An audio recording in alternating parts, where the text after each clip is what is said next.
Laughter doesn't echo the same when it's aimed at you. It sharpens. It stings, especially when it's coming from the woman you once thought you understood. The clink of wine glasses, the scent of grilled salmon, the low hum of executive pride vibrating through the chandeliered ballroom. I stood at the edge of their circle, hands in my pockets, a tailored ghost in a room full of performance. He said it with a smirk, a little too loud, just enough to hush the table around him. "How does it feel to be a loser? Your wife brings in the real money, huh?" A few nervous chuckles broke the surface tension.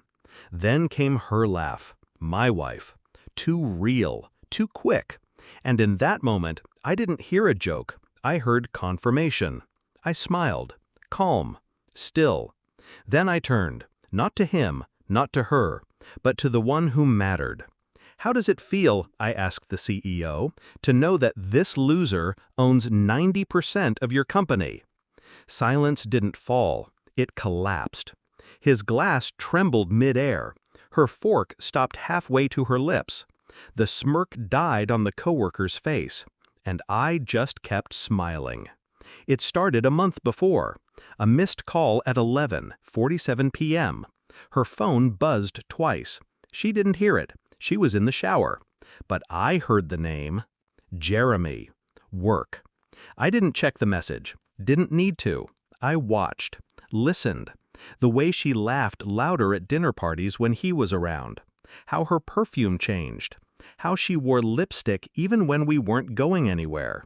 They always think you'll confront them immediately, that you'll break like glass. But I didn't shatter. I absorbed. I played the role she cast me in. Quiet husband, forgettable shadow. Let her shine. While I traced every detail in silence. I started with patterns. GPS logs from our shared car. Receipts she forgot to mention. A hotel bar, downtown, room 211, twice in 1 week. Her laughter changed. It wasn't for me anymore. It was measured, practiced, the kind women wear like masks. So I dug deeper. I had access. While she built presentations, I built a case. Emails, deleted threads, a Dropbox folder mistakenly left open on her laptop, screenshots, schedules, a photo of him, shirtless, reflected in her sunglasses. It was almost insulting how careless she was. At night, she curled up beside me like nothing had changed. She still kissed my cheek, still called me love, and every time I smiled, because soon she wouldn't.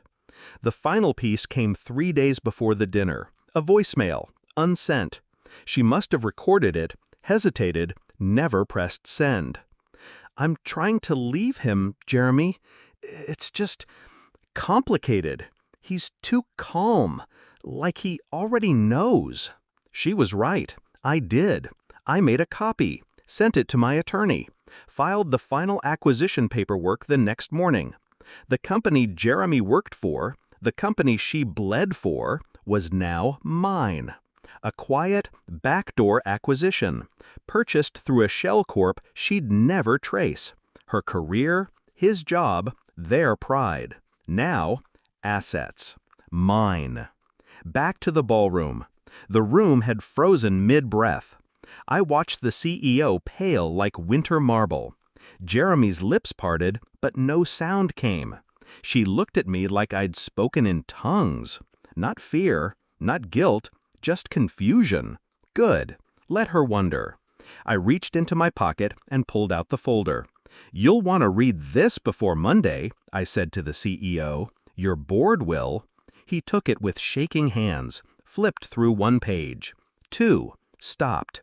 Eyes widened, throat clicked. And my wife, my beautiful, cunning wife, finally understood. I met her gaze, held it. "Jeremy," I said, "pack your things tonight." She opened her mouth, then closed it. Her lips trembled.